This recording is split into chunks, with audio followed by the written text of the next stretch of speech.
Early in my career, I took every job I could get. Some of them paid almost nothing. Some of them I did for free. And I knew I had to. That's how you learn. That's how you build the eye and the instincts that no class can teach you.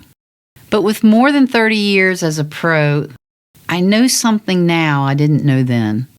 At some point, if you don't learn the value of your own work, you won't be in business for long. Not in this world.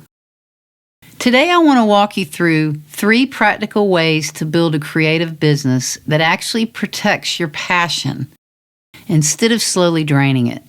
Because the hustle and the heart don't have to be enemies, but you do have to learn how to manage both. Here's what changed for me over time.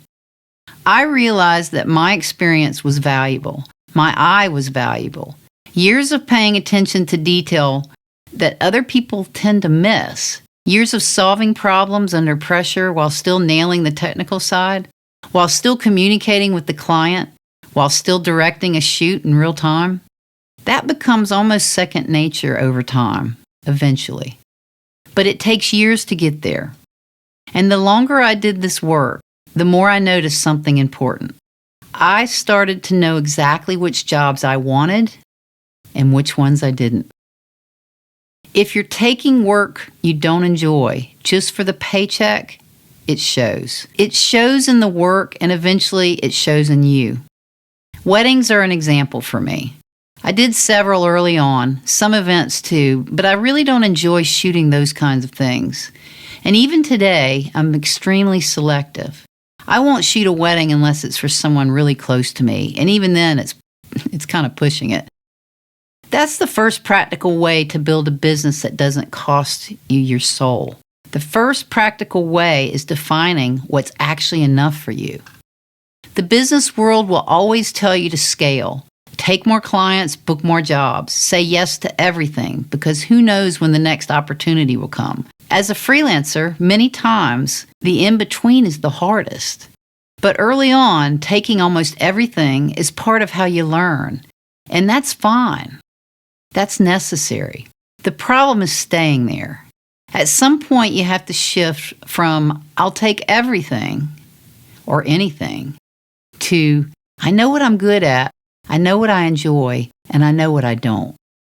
That's not selling out on ambition. That's protecting your fire so it doesn't burn out. Here's something worth doing this week. Write down the one type of job or project you keep saying yes to, even though you dread it every single time. That's your starting point for setting a boundary. The second practical way is how I actually protect the time for my own art. I'm a sole proprietor, a freelancer. So there's no clean Monday through Friday split for me. I work when the client needs me, late at night, up at 3 a.m. for a 4:30 shoot to catch the perfect light. Sometimes on a Sunday, there's no real balance in the time frame, and I stopped expecting there to be one a long time ago. But here's what I do have: discipline and not letting things sit. The moment a job is finished, I move through it, proofs out, retouching done, invoice sent. I don't procrastinate on the business side because every hour I let that stuff linger is an hour I'm not spending on the work that I actually want to make, my personal work.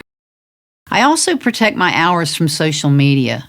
During the workday, I'm not on it unless it's for my business, and that comes with strict boundaries.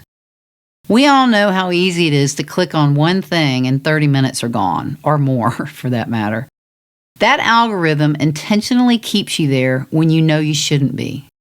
Every minute that you're online watching what everyone else is doing, you're losing your own time to create. I allow myself to scroll primarily after hours or on the weekends, and that allows me to get a lot more done. Honestly, the other piece of this is off camera completely. I try to work out every day. I try to eat well. I get outside and I get quiet. Nature really soothes me, and I like to get out in it as often as I can. That's not separate from the business. That's what actually keeps me steady enough to do both well. Pick one business task you tend to let sit: an email, an invoice, a proofing gallery. Finish it within 24 hours this week and notice what that frees up for you. When you procrastinate and things begin to pile up, whether you realize it or not, it's creating an internal void, a hidden stress that over time can really steal your passion because it creates overwhelm. The third practical way is treating people like people, not transactions. And this is a big one, especially for me. It's what I've grounded my business and built my business on. Some of my favorite parts of being creative and doing this work is the interactions that I have with my clients. Making them feel confident in front of the camera, being fully present with them in that moment. That's not separate from the business. That's the business at its best. The same thing has been true building this channel. My biggest breakthrough here hasn't come from an algorithm trick or a growth hack. I have no idea what I'm doing. I'm just winging it to a certain degree. I'm doing a lot of research. But it came from being honest, sharing the real unpolished side of this creative life instead of just the finished pretty version.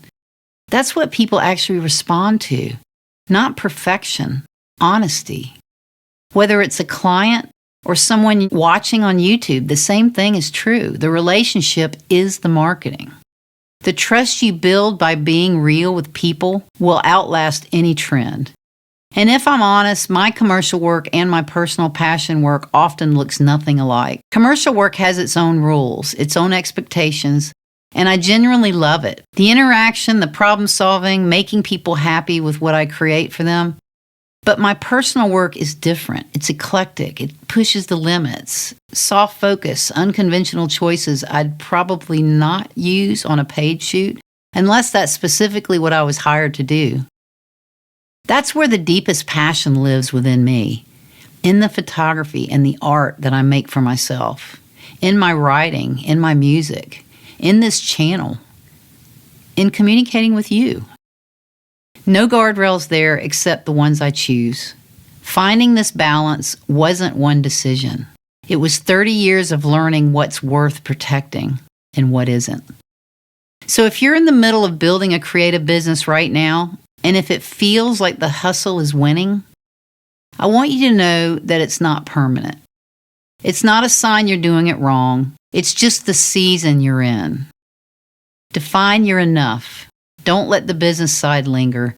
Treat the people in front of you like people, not line items.